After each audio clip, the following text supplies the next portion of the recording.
nosotros. Damas y caballeros, santos de Dios,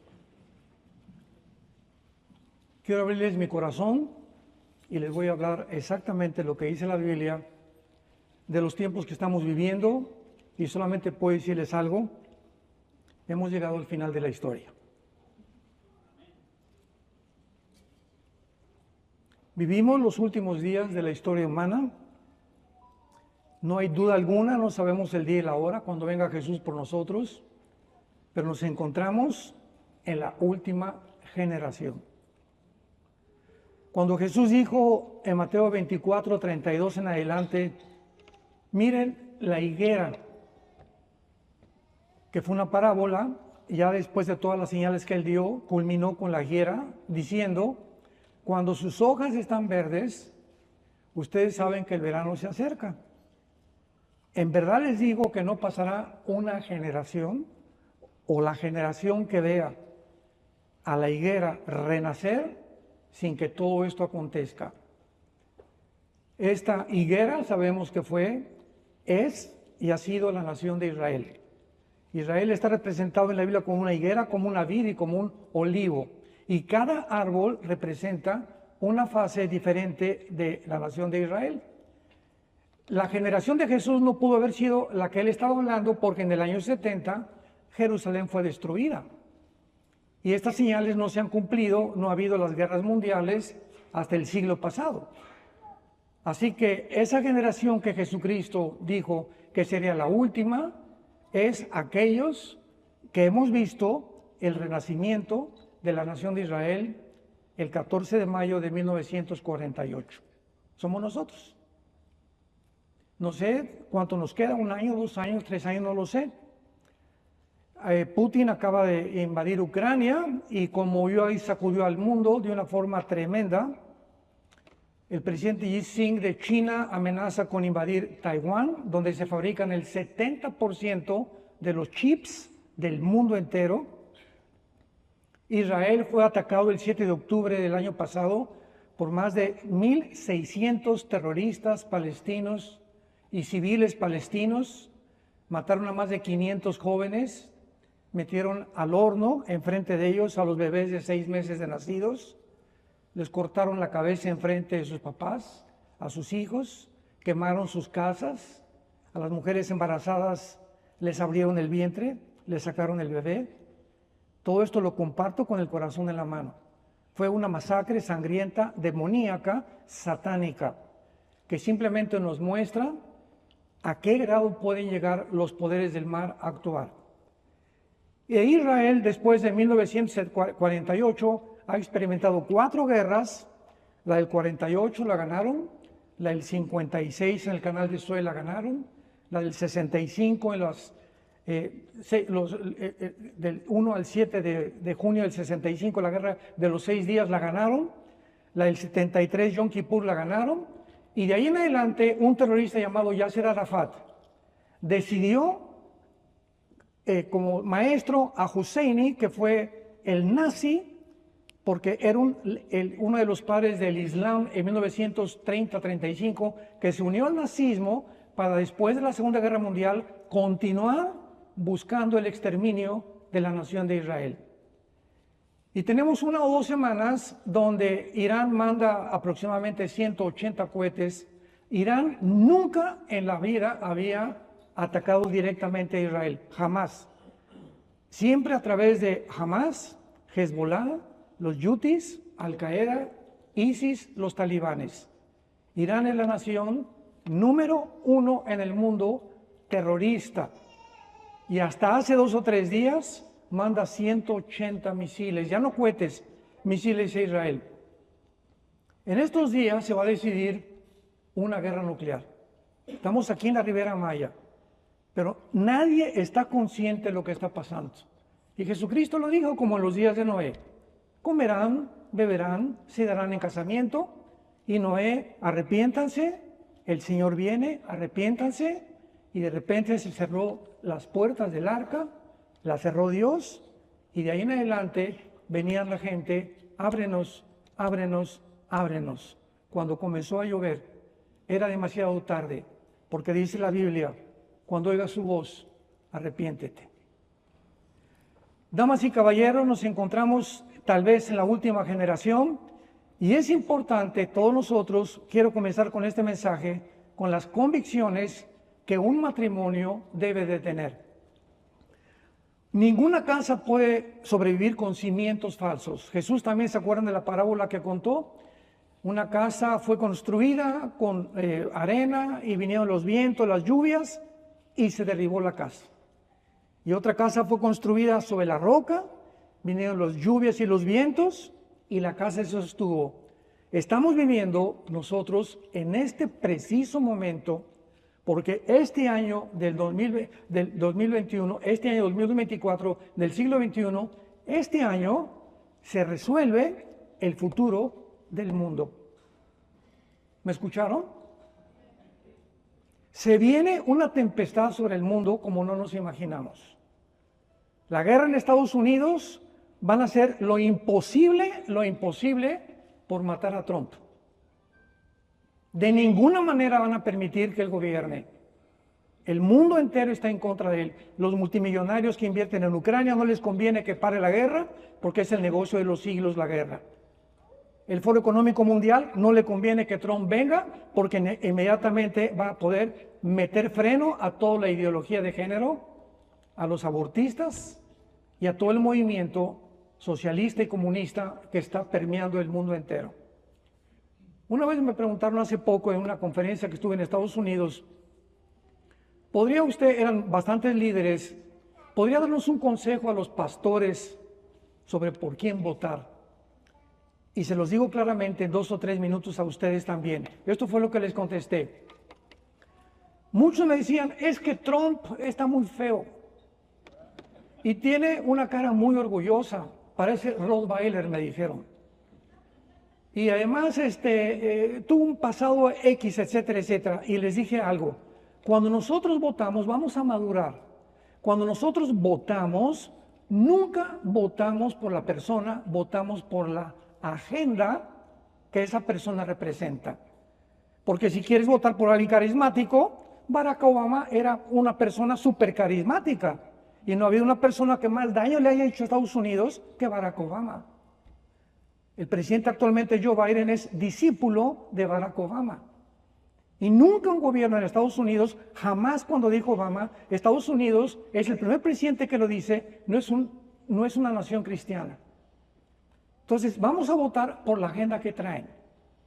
Entonces, Trump está a favor del matrimonio, está en contra de la ideología de género, está a favor de la familia, está a favor de sacar, dijo, este país no puede ser socialista, está en contra del globalismo, etcétera, etcétera. Está en contra de la Agenda 2030, que es la que está gobernando el mundo. Por el otro lado, los demócratas, ¿qué agenda tienen? ¿Verdad? Acaban de decir que a un niño cuando nazca, aún al mes de nacido lo pueden matar. Acaban de establecer claramente que los transgéneros, ¿verdad?, se van al cielo y que a los niños se les tiene que enseñar, como en el estado de California ahorita, que a los 12 años, escuchen, en California, a los 12 años, un niño pierde la patria potestad. Los padres pierden la patria potestad. El gobierno puede llegar a los 12 años, agarrar a ese niño a Panchito y se lo lleva el gobierno y los papás no pueden hacer nada, lo mismo que en Canadá. Estamos en un mundo muy desarticulado. Ahora, bueno, me decían en Estados Unidos, pero es que Trump va a sacar a los migrantes. Bueno, ¿qué es lo que esperas, verdad? Esa es una publicidad que han hecho demasiado grande porque lo que él quiere es que la persona que entre a Estados Unidos entre legalmente, pero los que están adentro va a sacar a aquellos que se consideran que han tenido 3 o 4 ofensas dentro del gobierno. Pero tienen un miedo tremendo, entonces como va a sacar a los migrantes, voy a votar por otro partido. Entonces, ¿cuáles son tus convicciones? ¿Cuáles son tus convicciones? ¿Votas porque te convenga o votas porque realmente amas a Dios? Y quieres tú que este libro que se llama la Biblia continúe siendo predicado en el mundo entero. Vivimos un mundo tan difícil, tan complicado y tan desarticulado. Ustedes no se imaginan, hermanos en Jesús, ustedes no se imaginan los correos que nos llegan. Los pleitos que tengo que tener yo en debates, en entrevistas, de la gente que está desinformada completamente de lo que está pasando en el mundo. Y todo se debe a que este libro está siendo abandonado. La palabra de Dios es el sustento, es el alimento, es la guía, es el faro que nos puede continuar mostrando cuál es el camino verdadero de tantas cosas tan engañosas que están surgiendo en el mundo. Y si tú no tienes en tu matrimonio estas convicciones que voy a mencionar, tu matrimonio no va a durar. Porque repito, si tú no construyes tu matrimonio sobre la Biblia, no tienes garantías de sobrevivir. Y los problemas que ahorita están muchos de ustedes enfrentando como matrimonios, simplemente es porque no han venido a consultar la sabiduría de Dios. ¿Qué hago con mi hijo que es homosexual? ¿Qué hago? Tengo una hija que es lesbiana. ¿Qué hago con un hijo mío que está en las drogas? ¿Qué hago con mi esposo que no quiere venir a la iglesia el domingo? Son cantidad de preguntas que tenemos, que tienen respuesta. No estamos solos. Dios nos creó y nos abandonó. Él quiere que tengamos una luz, pero tú tienes que tener la convicción número uno, y es la palabra. Apúntalo, por favor. La primera convicción es que tú tienes que tener que la Biblia es la palabra inspirada, inerrante, inefable y la autoridad final para tu vida. Cualquier decisión que tú vayas a tomar en la vida, no le preguntes a la doctora Corazón, no le preguntes a un psiquiatra, no le preguntes a tu suegra si no es cristiana, no le preguntes a ningún médico, por más famoso que sea. Por el amor de Dios, ahora son los artistas de cine los que dan su opinión sobre por quién votar. Taylor Swift vota por Kamala Harris y ahí van la borregada porque es famosa Taylor Swift. Así está el mundo de loco. En México tenemos gobernantes que eran jugadores de fútbol. O sea, es un mundo completamente al revés. Tenemos un mundo completamente perverso y maligno que va a aumentar, las cosas no van a mejorar, las cosas van a empeorar. Pero para nosotros no, porque por nosotros ya nos vamos. Adiós. Veamos en 2 de Pedro capítulo 1, 2 de Pedro capítulo 1. Vamos a comenzar desde el principio, porque ahora los cristianos ya no usan la Biblia. Los domingos van a la iglesia sin la Biblia. No tienen una Biblia en el baño, una Biblia en su coche, una Biblia en la recámara, no la leen, no la estudian, no la meditan, no profundizan, no reflexionan, no ponderan en la Biblia. Y tú tienes que entender que la Biblia es la autoridad final de tu vida para que cualquier problema que tengas la consultes y tengas una respuesta. Y la respuesta que Dios te va a dar, nunca te vas a lamentar, nunca te vas a arrepentir. Dice 2 de Pedro capítulo 1, versículo 20 y 21. Entendiendo primero esto, que ninguna profecía de la Escritura es de interpretación privada. Nunca la profecía fue traída por voluntad humana, sino que los santos hombres de Dios hablaron siendo inspirados por el Espíritu Santo. Este libro que tengo en mis manos contiene los registros más antiguos de física, de química, de paleontología, de genética, de matemáticas, de psicología, de arqueología, de antropología y de cualquier disciplina académica que tú me puedas mencionar. Yo recuerdo cuando comenzábamos a ir a las universidades en México en los 80s, 90s, que antes de llegar, pero es que, ¿usted qué es lo que viene a la conferencia? La Biblia, ¿no? Aquí la educación es laica en México y en las universidades no permitimos libros religiosos. Vean la desinformación de maestros, directores de universidades, llamándole a la Biblia un libro religioso.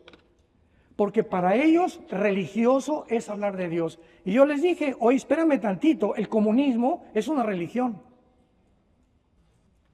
El socialismo es una religión.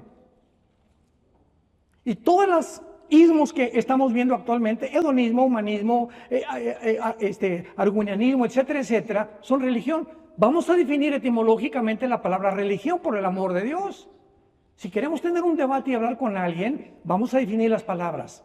Es un principio en la oratoria y para defender la fe. ¿Qué es una religión? Viene de re, latín, volver, ligos, ligar.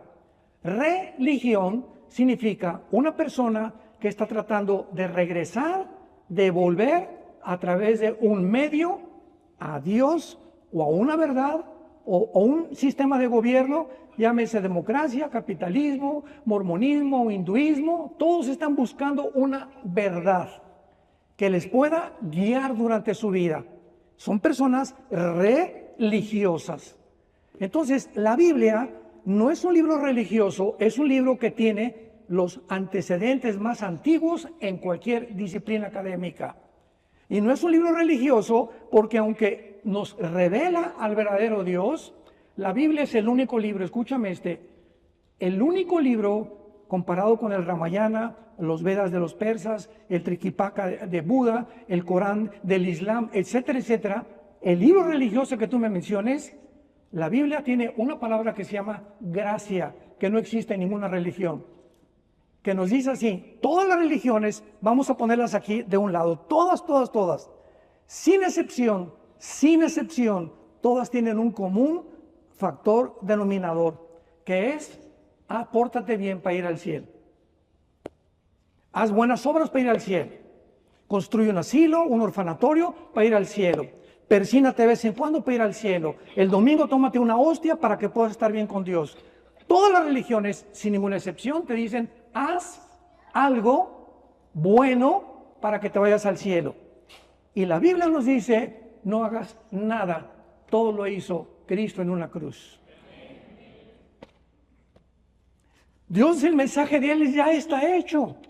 Y el mensaje es: vengan a mí todos ustedes, los que están trabajados, cargados, que te atormenta tu pecado, tu conciencia. Quiero decirte que en esa cruz yo he pagado por ti. Y de ahí en adelante, si tú me reconoces que soy el Salvador, porque no ha habido jamás un personaje como Jesucristo, al cual se le celebra la Navidad, se le celebra su cumpleaños en la Semana Santa, es el único personaje que divide la historia, es incomparable Jesucristo. Y cuando tú haces eso con la persona de Jesús, Él entra a tu vida y Él te da el poder de cambiar. Eras parrandero, borracho y jugador, Él te va a ayudar a dejar la parranda, la borrachera y el juego. Eras drogadicto, te va a ayudar a dejar las drogas. Eras adúltero, te va a ayudar a dejar el adulterio y regresar con tu esposa. Eras traficante, eras un político deshonesto que te vas donde está el mejor pastel, ahí me voy yo, no me importa el partido, ni tengo convicciones para el partido que pertenezco político, porque no me importa la política. Como dijo un expresidente de México, en la política no hay amigos, todos son intereses económicos y políticos. Y ese es el mundo en el que la gente está sin convicciones. Y la Biblia nos muestra que todos los valores morales, de conducta y los códigos más grandes de ética, más grandes de toda la historia, nos los dejó Dios en la Biblia. Y cuando Dios le da la Biblia al pueblo judío, para que el pueblo judío transmita a las naciones los propósitos de Dios, el diablo, el príncipe en la potestad del aire, de las tinieblas, que es más real que cualquiera de nosotros, porque existe antes que nosotros, tiene que atacar a ese pueblo que forzosamente fue el que transmitió este conocimiento, que a través de ese pueblo vino el Mesías y que a través de ese pueblo tenemos las Sagradas Escrituras. De ahí el odio antisemita, donde estudiantes de Columbia, Harvard, Yale, Princeton, Oxford se levantan de las calles y gritan gas a los judíos. Y los entrevistamos: oye, ¿qué te hicieron los judíos? Nada. ¿Por qué protestas? Porque son judíos. Imaginémonos al grado que hemos llegado de un odio inexplicable, irracional, propagado de una forma misteriosa en el mundo contra una etnia, contra un pueblo que no saben ni siquiera lo que han hecho. La Biblia, cuando dice que es inspirada por Dios, es la palabra pero, que significa mover, e inerrante significa que Dios sopló dentro de Abraham, dentro de Moisés, dentro de David, dentro de Salomón, de Malaquías, de Judas, de Judas, el de la epístola, no Judas Iscariote, de Mateo, etcétera, etcétera. Dios sopló sus pensamientos y los hombres que escribieron la Biblia, escúcheme por favor, señores intelectuales que nos visitan o que nos ven por la televisión, porque no me importa que tengas 3 doctorados en física, en ciencias políticas, te estrellas contra la Biblia. Ay, ¿por qué hay tanta sangre? ¿Por qué hay un genocidio? ¿Por qué Dios mandó matar a los cananitas? Etcétera, etcétera. Todas estas preguntas tienen un problema muy grande, que tu mente limitada, finita, no puede comprender los pensamientos de Dios. Ese es tu problema. Se llama soberbia intelectual. Entonces, al tú no comprender, te enojas contra Dios. ¿Y por qué Dios manda que se mueran los niños? ¿Y por qué las guerras? ¿Y por qué permitió el holocausto judío en 1939 al 45, etcétera, etcétera? Y toda esta índole de preguntas que nadie te las puede responder. Esto es lo más irónico de todo. Vienen con nosotros los cristianos. Nadie le va a preguntar a un ateo, oye, dime el origen del mal. No, ellos, los ateos, he tenido muchos debates con ateos, su principal argumento es ese: ¿por qué Dios permite el mal? Si Dios es bueno, ¿por qué permite el mal? Sin entender los pensamientos de Dios, ni por qué Dios permitió que entrara un universo con criaturas que pudieran tener la elección de escoger entre el bien y entre el mal. De otra manera, hubiéramos sido robots. Y cuando Dios se arriesga a darle a las criaturas creadas la libertad de escoger, no se hace responsable Dios de ellos. De ahí en adelante, todas las cosas que vienen y que hemos provocado, guerras, violencia, violaciones, crímenes, secuestros, son de nosotros, no de Dios.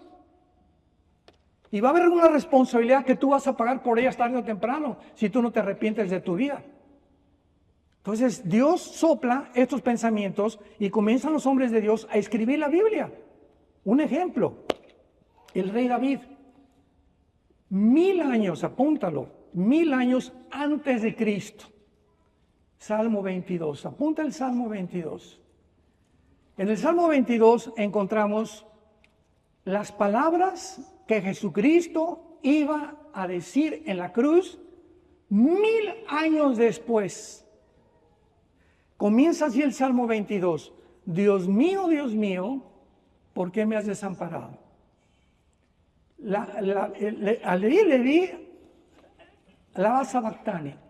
Comenzó Jesús en arameo a gritar: Padre, Padre, ¿por qué me has abandonado? Elí, lama sabactani. Más adelante el Salmo 22 dice: horadaron mis manos y mis pies. Sobre mi ropa echaron suertes. Mi corazón fue como la cera. Y comienza a describir David, sin saber él lo que él estaba escribiendo, la crucifixión, los dolores, los sentimientos, las emociones que Jesús desde la cruz iba a padecer 1000 años después.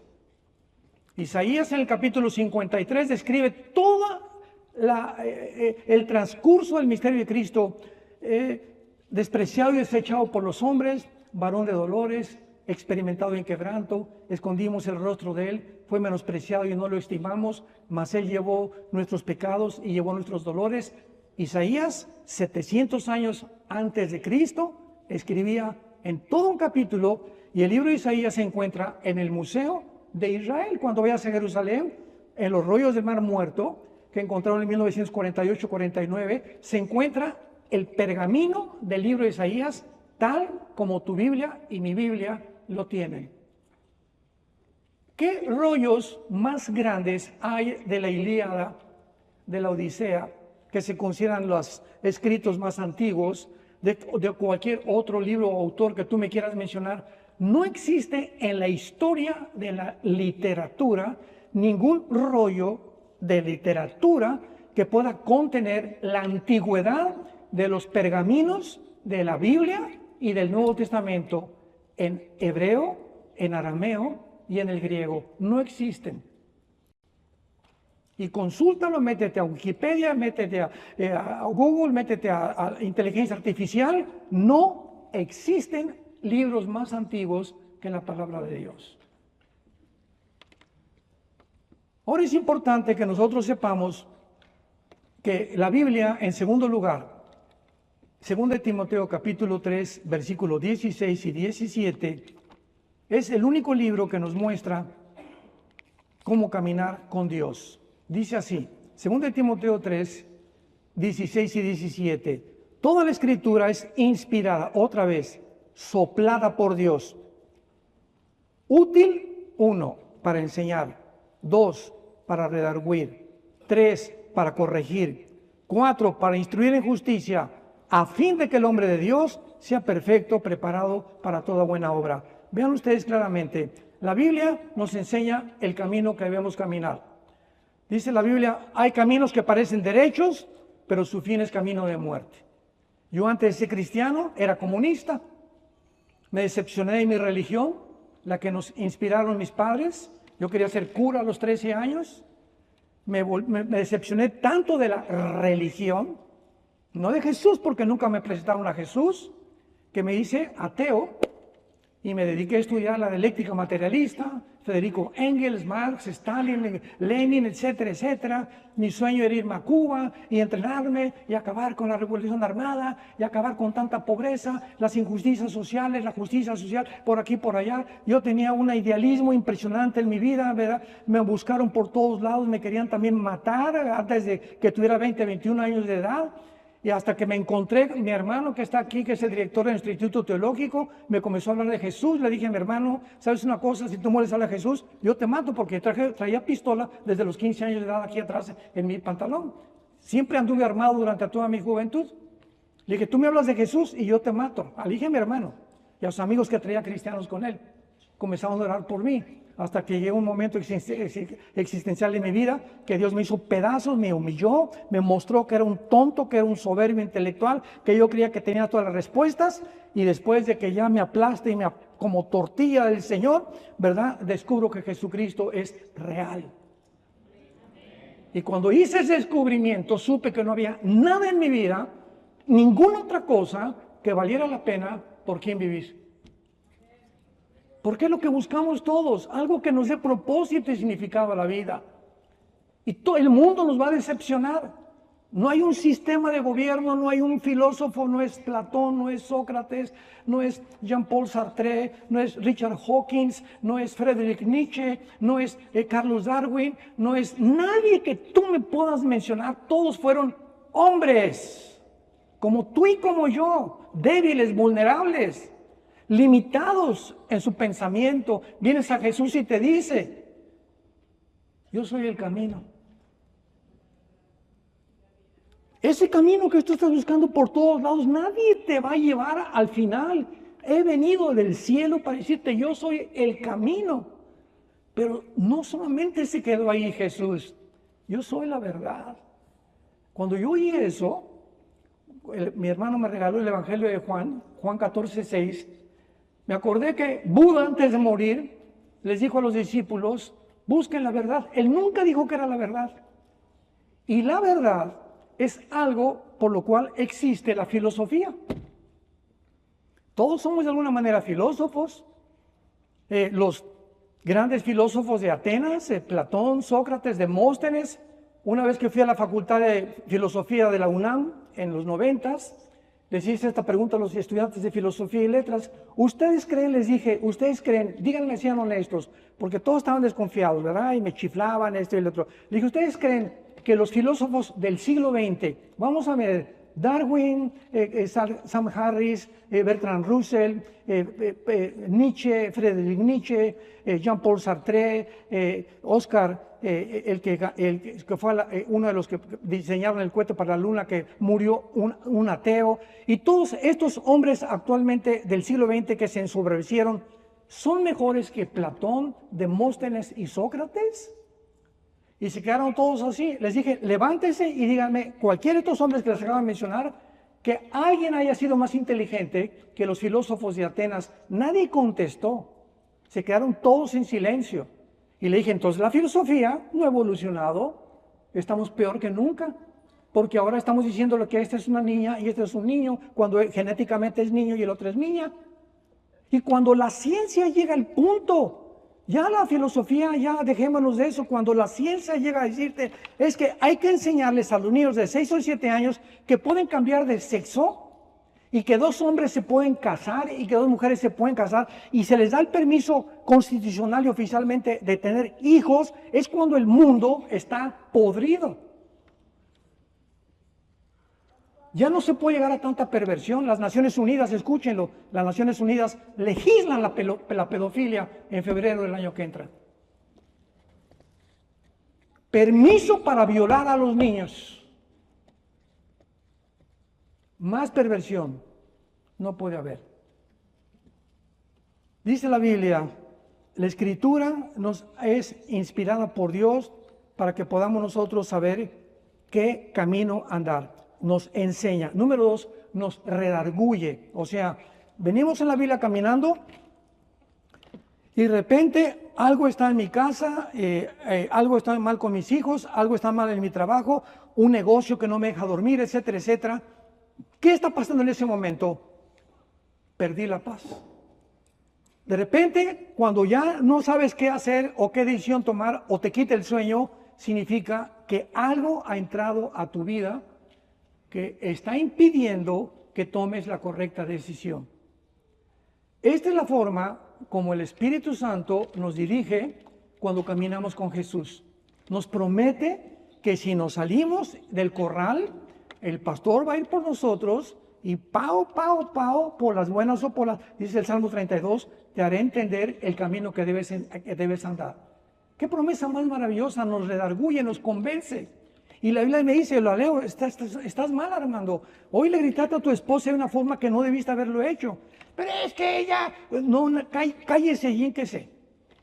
Y vas a pedirle perdón a Dios, me dice el Espíritu Santo. A tu hijo, le hablaste, te hubieras sentado con él, te hubieras ido al cine con él, te hubieras ido a jugar boliche con él. Tienes 3 meses o 4 meses que no vas con tu hijo a ningún lado. A tu esposa ya no platicas con ella, ya se acostumbraron, viven juntos pero divorciados emocionalmente. Ya no hay nada entre ustedes. ¿Por qué? Porque no vienen a consultar qué quiere Dios para su matrimonio. Y se vuelve un matrimonio religioso. Como las personas religiosas que van el domingo y salgo de la iglesia, viva Villa. Y entramos a la iglesia, así nos enseñaron, aquí está Dios. ¿Cuál Dios? Dice la Biblia que Dios no habita en templos hechos por manos humanas. Que puede estar en un árbol con Dios, puede estar en el Chapultepec con Dios, en tu casa con Dios. Él no está dentro de un edificio ni es un templo, ya no existen los templos. El templo ahora somos nosotros los cristianos. Y todas estas verdades, dice la Biblia, es porque las Escrituras nos hacen sabios para la salvación. Y en tercer lugar, en Colosenses capítulo 2, versículo 8, la Biblia nos advierte el grandísimo peligro del mundo de las ideas. Cuando tú tienes un plan, por ejemplo, Carlos Marx y Federico Engels se juntaron en 1854-55, hicieron el Capital, etcétera, etcétera, y planearon una solución, una idea, para acabar con los problemas del mundo. Marx lo percibió de esta manera con Engels, y ahí se quedaron porque pasaron casi 80 años hasta que Lenin llevó a cabo la práctica de lo que estaba en el libro del Capital. Y dice Carlos Marx, mire, el problema está en que la clase del proletariado está oprimida, explotada por la clase burguesa, o sea, los ricos y los pobres. O sea, yo veo, dice Marx, una lucha de clases. Hay una confrontación y hay un desequilibrio y una falta de equidad entre unos y en otros. Solución. Si la clase proletariada derriba a la clase burguesa y le dan un pinochetazo, un golpe de Estado, y la clase a través del capital y del comunismo se reparte el dinero, vamos a traer una solución al mundo. Bueno, ahí se quedó sembrado estas ideas marcianas, ¿verdad? Para no llamarle de otra forma. 1923-17 viene la revolución bolchevique con Nikolai Lenin, y Lenin pone en práctica precisamente la ideología, viene la palabra ideología, filosofías, Todas son ideas de hombres de llevar a la práctica el comunismo. Y Lenin descubre algo. Esta doctrina es beneficiosa para los que están arriba, porque son los que van a salir beneficiados. Es una utopía, es una falsedad de que si alguien derriba a los ricos o les quitan el poder, se va a repartir la riqueza. Y el más grande ejemplo es Cuba. Mao, China, Rusia con José Stalin. 150 millones esta ideología produjo hasta que en 1991 Gorbachev dijo, Virgen del Socorro, ¿qué hemos hecho? Y el presidente Ronald Reagan le dijo, derriba el muro de Berlín. ¿Por qué van a dividir ustedes a una nación, unos de un lado y otros del otro, familias y parientes, solamente para inspirar su doctrina y llevar a la práctica su doctrina? ¡Qué equivocados están! Y en 1991, Gorbachev le dice al Papa Juan Pablo II, hemos fracasado, el comunismo es imposible de poder llevarlo a cabo sin la explotación y la muerte de miles de personas. Porque cuando alguien se quiera rebelar, no tenemos más que el poder de control a través del miedo. Y no nos conviene educar a la gente, la tenemos que mantener ignorantes, porque mientras más cultos, más peligrosos. Entonces, vamos a sobajar lo que más podamos a los pobres y mantener a los pobres y decirles que les vamos a dar esto, que les vamos a dar por aquí, por allá. Se llama la doctrina populista. Y a los ricos los vamos a sacar por un ratito, como no, esto y el otro. Y sabe una cosa, que en el cuarto o el quinto piso de la agenda social de 1995 que hicieron en San Paulo, Brasil, que estaba Chávez, que estaba Lula, que estaba todos los líderes comunistas de Latinoamérica, planearon claramente esto. En el cuarto piso viene la expropiación. Y a los ricos les vamos a quitar sus fábricas, sus empresas, y papá gobierno, el pastel para ellos. ¿Me van siguiendo? Pero mientras tanto, se ofrece al pueblo, ¿verdad? Beneficios, esto y el otro. No es cierto, no es cierto, no es cierto, porque el ser humano es perverso y maligno desde su nacimiento. Hemos nacido en pecado. Salmo 51, versículo 9. En pecado fuimos creados. Si Marx hubiera conocido la naturaleza humana, si Freud hubiera conocido la naturaleza humana, nunca hubieran apelado a la psicología, a un sistema de gobierno. No hay nadie que pueda cambiar al ser humano. Y nos encontramos al borde de una tercera guerra mundial. Estamos ya al borde de usar las armas nucleares.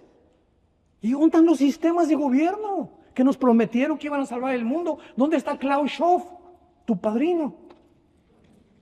Director del Foro Económico Mundial, el alemán nazi, que dijo hace 6 meses con Noah Harari, que es su consejero, Cristo no existe, la Biblia son puras patrañas, tenemos la solución, vamos a crear una super raza de humanos. Porque ahora, si somos evolucionados, es el momento con la genética que tenemos y la inteligencia artificial, vamos a usarla para subir y evolucionar. Es el tiempo de evolucionar, porque somos evolucionados, tenemos que evolucionar y estamos estancados. Ahora vamos a usar la inteligencia artificial y la genética, cambiando el género de los niños a las niñas, de las niñas a los niños, y a través de la inteligencia artificial la vamos a convertir en la diosa del siglo XXI. ¿Dónde está el Foro Económico Mundial? Acaba de renunciar Klaus Schwab, surgió este hombre Harari, que es un hombre completamente desequilibrado, de acuerdo a Jordan Peterson, que es un psicólogo clínico, es la persona más desequilibrada mentalmente, y son los directores que unen ahí en Davos, Suiza, cada año a todos los intelectuales y a todos los filósofos y a todos los expresidentes para planear qué vas a comer el año que entra. ¿Cómo vamos a vestirnos? La pandemia, ¿quién creen que la dirigió? Fue una orquestación impresionante en el mundo de la pandemia, que no fue pandemia, y todo fue planeado para matarnos, para eliminar la 5ª población del mundo, como dijo Bill Gates en el 2015, públicamente. El mundo tiene que ser reducido a una 4ª parte para poder sobrevivir. Ahí están sus soluciones, esas son sus ideas, no son dioses. Pero nos dejamos a Dios y a un lado lo sacamos de la ecuación y creemos que tenemos la capacidad de resolver nuestros problemas, que van mucho más allá de la capacidad humana para poder resolverlos. Nos encontramos al borde de otra guerra mundial.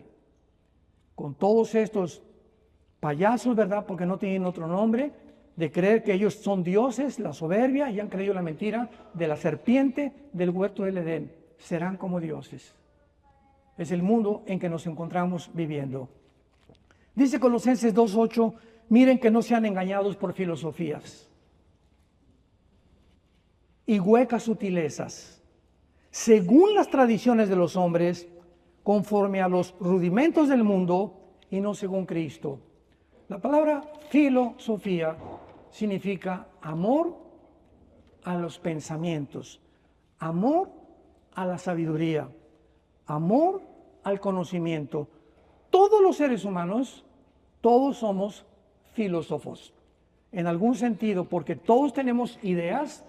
El ranchero tiene sus ideas y yo salgo en la mañana y siembro y mi maicito y como, ¿verdad? Y su vida es guiada por lo que le han enseñado ahí, ¿verdad? Esas son sus ideas y él sigue esas ideas porque esa es su filosofía. Yo voy a seguir sembrando y él ahí es feliz. La otra persona dice, es que yo soy homosexual y yo estoy contento con atraerme con los hombres. Y entra ese pensamiento tan intensamente dentro del ser humano que le abre la puerta a espíritus, entidades espirituales para convencerme que no soy hombre, que soy mujer.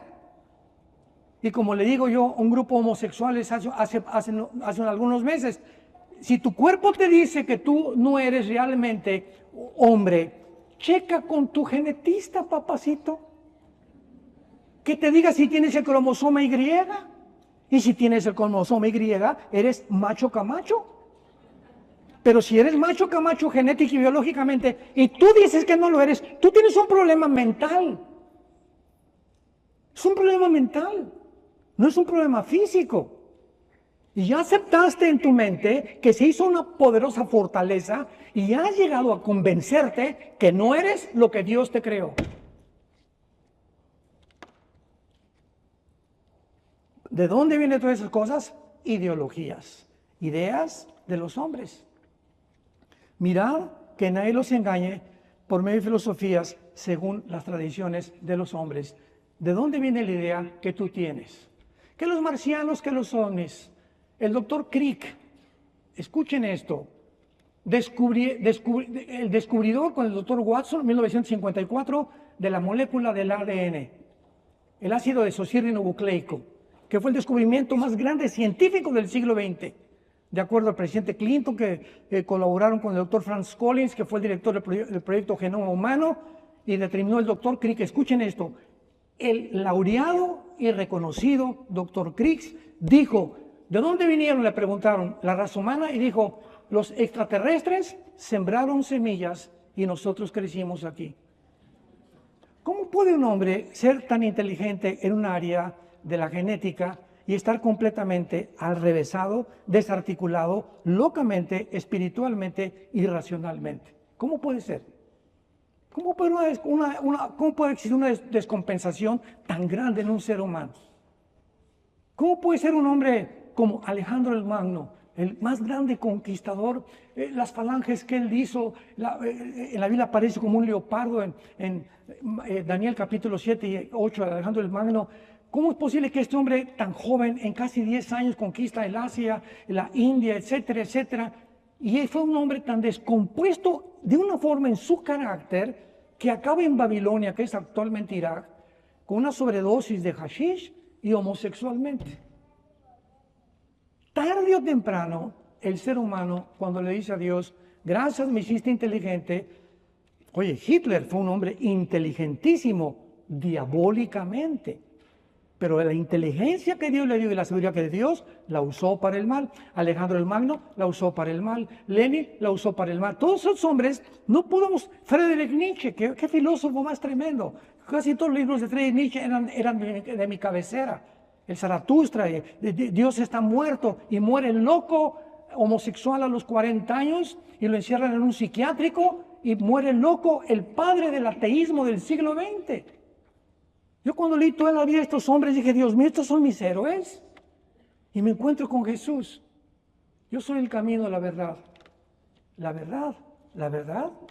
Lo que todos estamos buscando, así es. Y nos dice la Biblia, los seres humanos no tienen, no conocen ni buscan la verdad. Cuando Jesús estaba ante Pilato, le dijo Jesucristo a Pilato, todo aquel que oye mi voz y da testimonio de la verdad, me sigue. Porque he venido para dar testimonio de la verdad. ¿Quién es la verdad? Jesucristo. ¿De veras es la verdad? Voy a devorar lo que dijo Jesucristo. Voy a leer sus evangelios todos los días. Voy a compenetrarme con su espíritu. Voy a seguir sus pisadas. Y cuando comienzo a abrazar a Jesús y comienzo a seguirlo, descubro que mi matrimonio comienza a funcionar. Comenzamos los dos ya a agarrar el camino verdadero. Porque el enemigo más grande del matrimonio, ustedes saben cuál es. El ego. El matrimonio es dos extraterrestres casados. 100% diferentes. Vamos a hablar de esto en la semana. Completamente diferentes en la manera de pensar, la manera de percibir, la manera de actuar. Y más que nada, que ellas hablan más que nosotros. Ahorita que venimos entrando, a mi esposa no le falla. A ver, le digo, por favor, mi amor, vente, vamos a sentarnos rápido. No, para platicar. Ahí digo, pues no lo hagas eso, por ahorita necesito venir aquí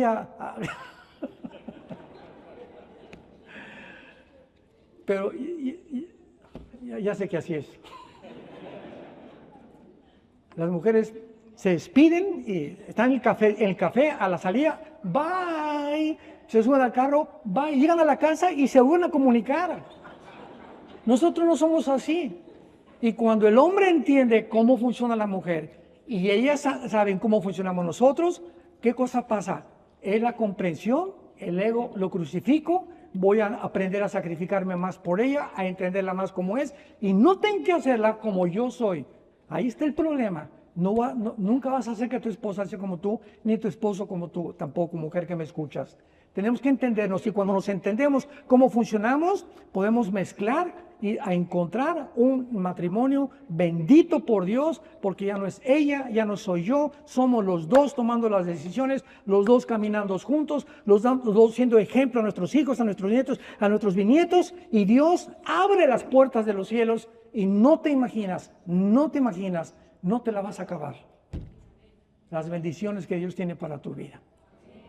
¿Por qué? Porque la obediencia es el único camino a Dios.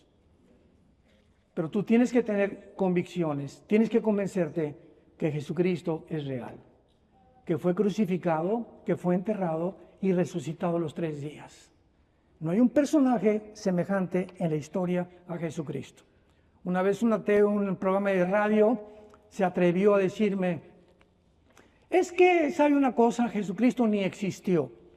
Y le contesté, ¿a qué fecha estamos? Mayo del 15. ¿Desde cuándo estamos a mayo 15? ¿Desde que nació Buda?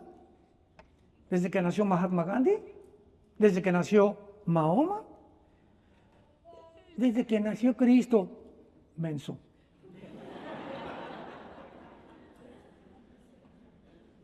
Fue tan impactante la vida de Cristo que divide la historia antes y después de Cristo. ¿Quién hizo semejante cosa? ¿De qué otro personaje se celebra y se cierra el mundo? Hasta los ateos celebran la Navidad. La Semana Santa hasta les da vacaciones a todos los empleados, ¿verdad? Burócratas. El mundo se paraliza en Navidad, el mundo se paraliza en Semana Santa. ¿De qué otro personaje en la historia? Pero nada más la gente lo tiene ahí colgado en su pared, de vez en cuando lee la Biblia y cuando descubres la grandeza de Jesús, que es real, que resucitó de los muertos, para darnos esperanza de volver a vivir con Él, nunca tu vida volverá a ser la misma.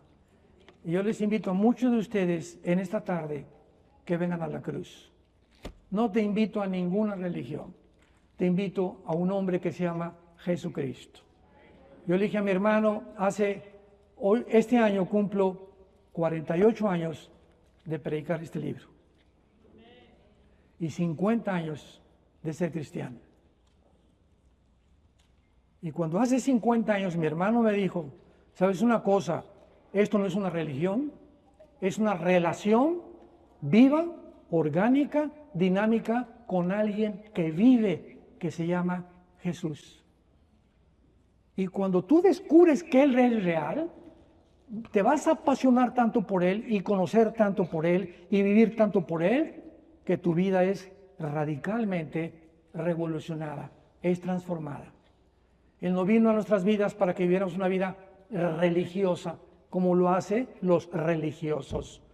Vino a cambiar nuestro carácter, a cambiar nuestra perspectiva de la vida, a cambiar cómo usamos el dinero, cómo tratamos a mi esposa, cómo tratamos al esposo, cómo educar a nuestros hijos, a nuestros bebés, cómo administrarnos, qué concepto debemos de tener la vida, una vida de paz, de tranquilidad.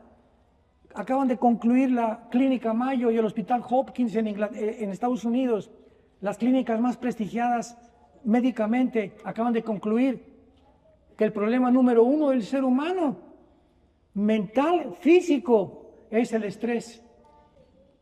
Tu enemigo más grande es el estrés.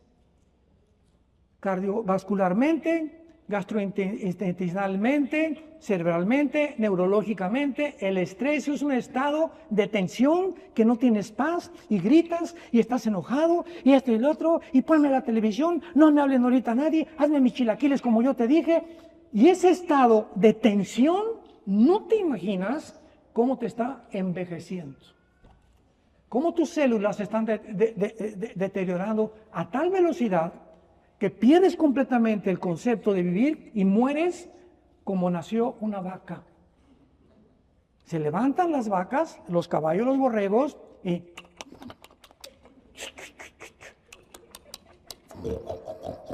te levantas, desayunas, comes, cenas, duermes y pasan 20, 30 años de tu vida haciendo lo mismo. Y eso fue tu vida.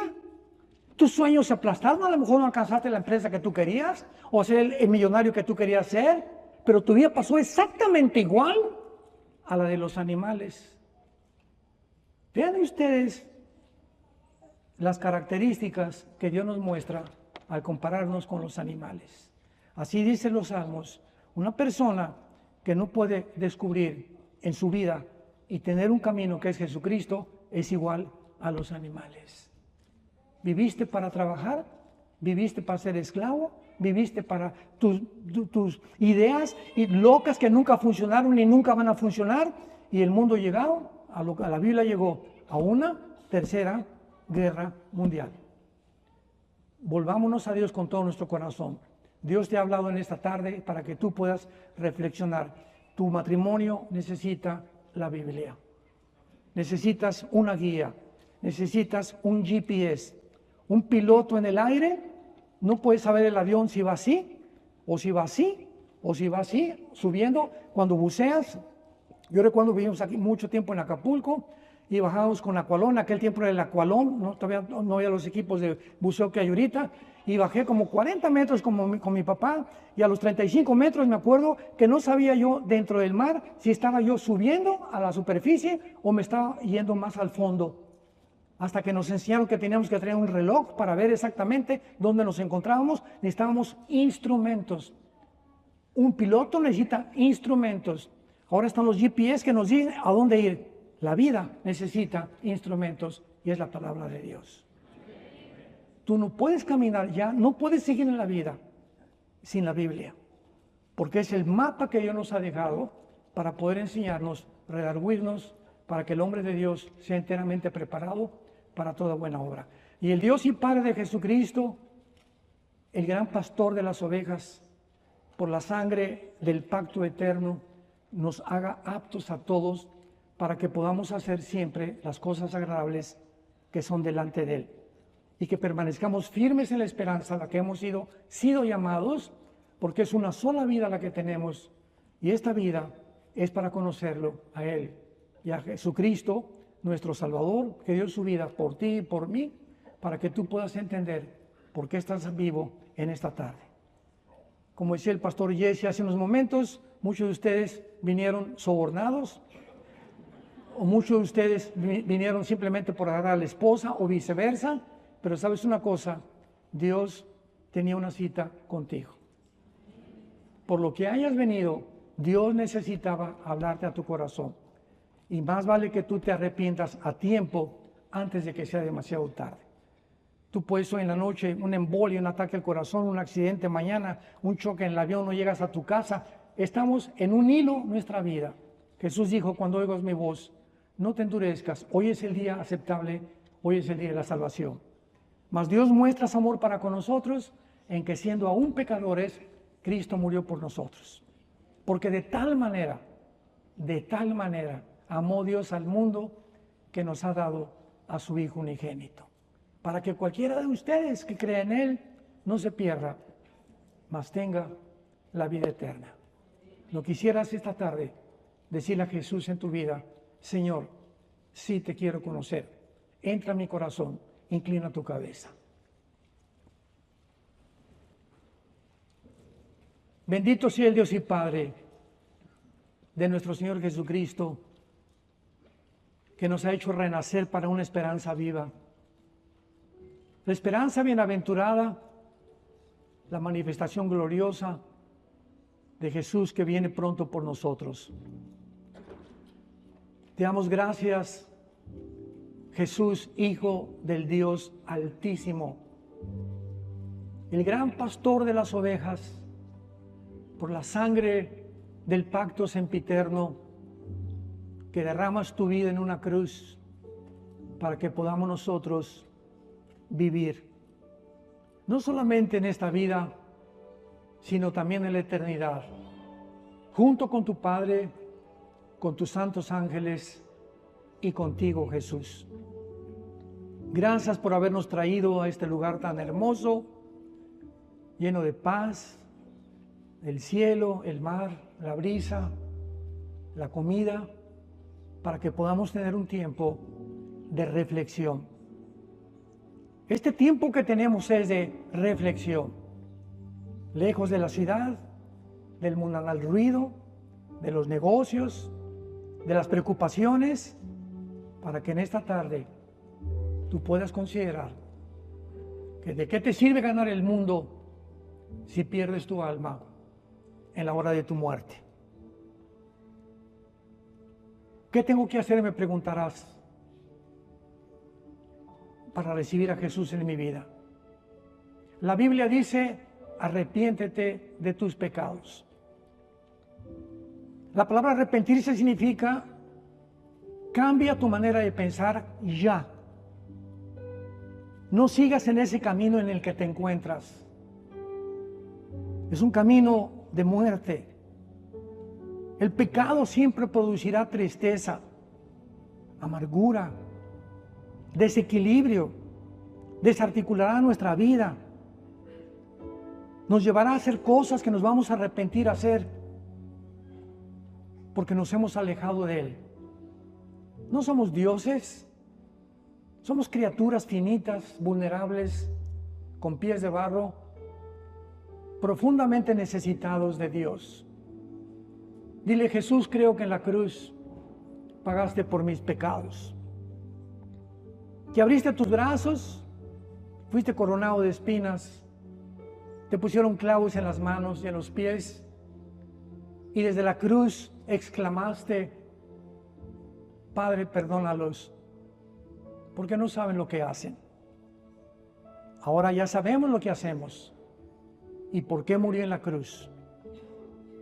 Y pídele que entre a tu corazón y dile, Señor, creo que a los 3 días la tumba no te pudo retener. Venciste la muerte. Eres el único personaje en la historia que nos puede describir y revelar qué hay después de la vida. No venimos de los animales, fuimos creados con un propósito eterno de conocerte. Te pido, Jesús, que entres a mi corazón como mi Señor y mi Salvador. Y te doy las gracias por tan grande salvación. Amén.